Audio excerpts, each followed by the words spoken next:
Pole sana. Kando na haya matanga ya hapa ya Wendi, leo pia tumempoteza ndugu yetu Wafula Chebukati. Mumesema Akufe?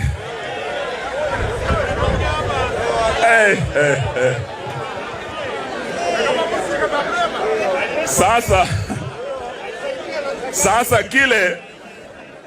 kile nataka niseme ni kwamba wakati huu ambao bwana Chebukati ametuacha, tuataka, sababu tuna nafasi ya kihistoria kuleta a better IEBC.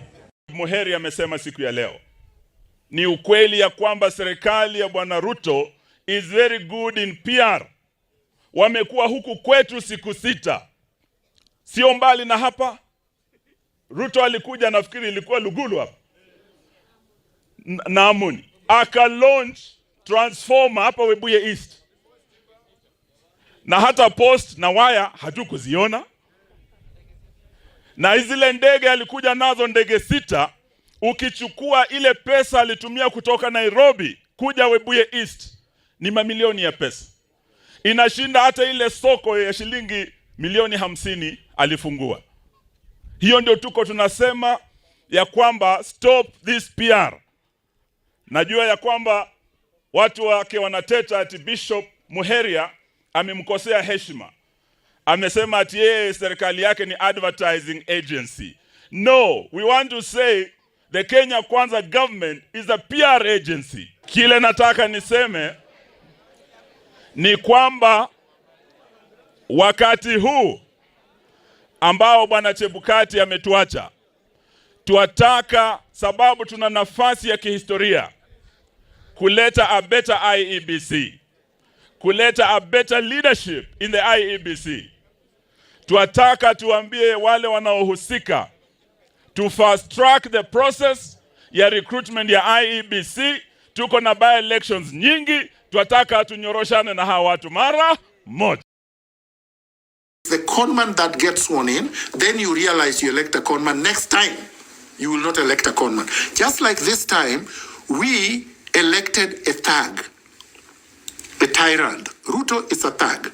Ruto is a tyrant, yes, because we are a demagogue and a deputy demagogue in 2022. So the demagogue was saying, I'm going to destroy the constitution. I'm going to remove the term limits. I'm going to bring back detention without trial. I'm going to make sure that bodies on River Yala, there are going to be more bodies. All the rivers now. River Nyando, River Sondu, Athi River, whatever. All the rivers were going to pile up with bodies. And we said, no, this is now an existential threat. He's now with Raila Odinga. We have to stop them. So we used the deputy demagogue to stop the chief demagogue, Uhuru Kenyatta. That's what we did. We used Ruto, knowing very well that we were now making sure that Kenyans understood, number one, that a president can be stopped, that you can actually defeat a sitting president. To me, that was the most important strategic value, that we needed to prove that Uhuru Kenyatta, no matter how strong he was, no matter how brutal, no matter how rich, we could stop him with Raila Odinga. A lot of people thought it was impossible, but I wanted this to happen so that Kenyans could know power is in their hands. So next time when faced with a chicken thief who is now becoming a tyrant and a plunderer, we can stop a chicken thief who is Ruto. If we could stop Uhuru Kenyatta and Raila Odinga, who is Ruto? Even if Ruto is joined by Raila Odinga and the stupid lazy man called Mudavadi and the watermelon and the rest of them, we can take them and bury them in one heap, which is what we are going to do. All right? So, form cells, concentric circles, 15, then 15, then 15, of fully committed men and women of integrity. Fully committed. Bound only by the values of valor, values of integrity, values of freedom, values of honesty, values of transformative vision. Once you have that, then we will call a day when we can march on to State House and we can take it. I can assure you, Ruto will take the first flight to Sudan so that he can go and die with the janjaweed that he supports. All right? But if he remains in the country, he's going to committee. And all these big houses that he's constructing for mistresses all over the country will be taken over and will turn them into hospitals and huge, research facilities. He's built very nice places that we can turn into huge medical research, ICT, artificial intelligence, hubs for the country, for the benefit of everyone.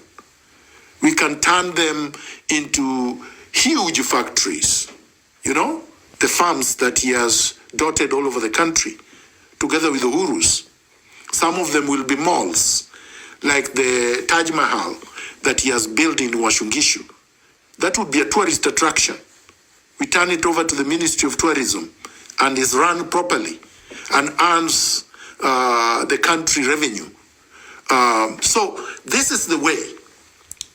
There will be expropriation without compensation of public land they have stolen. We must expropriate all public wealth that these people have taken. All the banks they are starting, all the hotels they have opened, these are all public. These are all public property, which we must take back. And then run them efficiently, with integrity, to earn public wealth.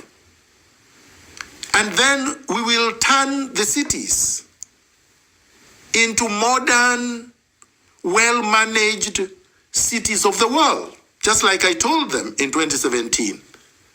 Nairobi needs a subway system. That's the only way to deal with transport. And Mombasa, and Kisumu, and Nakuru, and Eldoret, and all the cities. There is no city in the world that does not have the majority of its commuters underground. If you don't have that, you're not a city. You're a village. You're a banana republic. Okay? So we want to do this. Tanzania is doing it. They have trams. They have streetcars that are modern. The Dar es Salaam International Airport now is better than Kenya 10 times.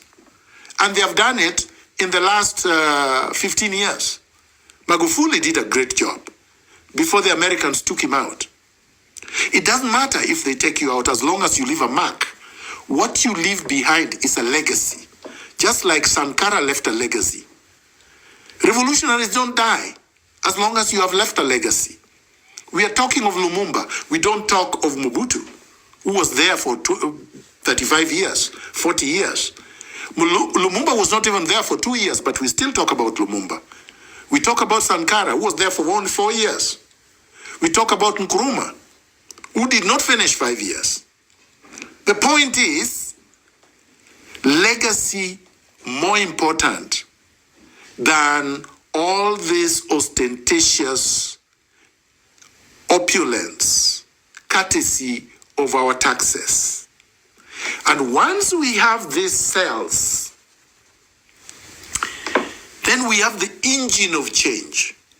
If you turn this into a movement, the cells coming together into a movement, a national reconstruction movement, call it what you want, a national revolutionary movement, a national reconstruction movement, whatever you want to call it, then we can turn Kenya around.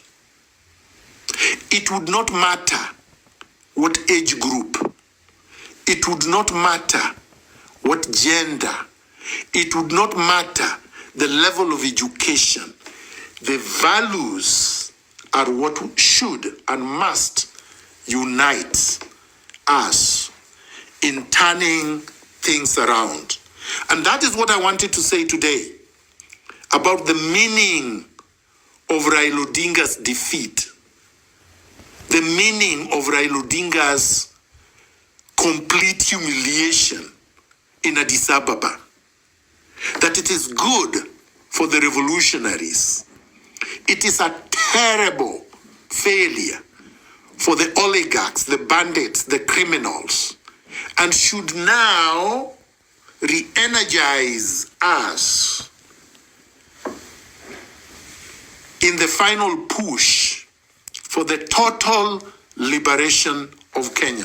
So the question is asked, who is the best person to replace Ruto? The movement will decide. Once we have the movement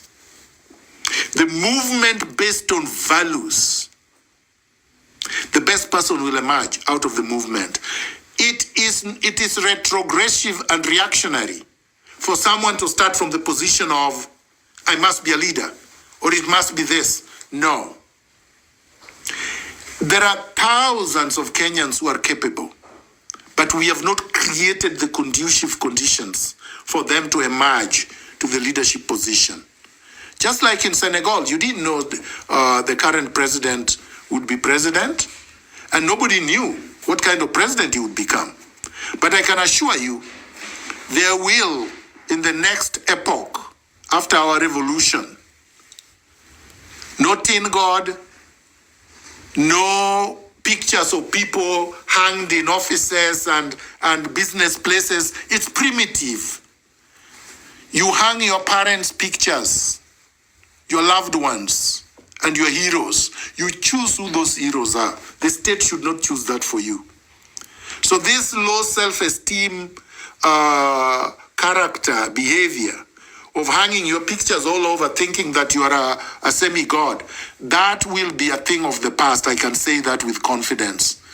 Because that's not how proper societies are governed. Asante sana kwa kutazama Wasource TV. Kama ulivyoona hiyo video hapo, kuna mtoto wa Chebukati akiongea hapo akisema kwamba ni huzuni sana wa Kenya kufanya mzaa na kifo cha babake, akiwaomba tu waweze kuwapea nafasi waweze kuomboleza kifo cha babao mzazi. So sijui una maoni gani kuhusiana na alichosema kijana yake Chebukati ambaye ni last born pale.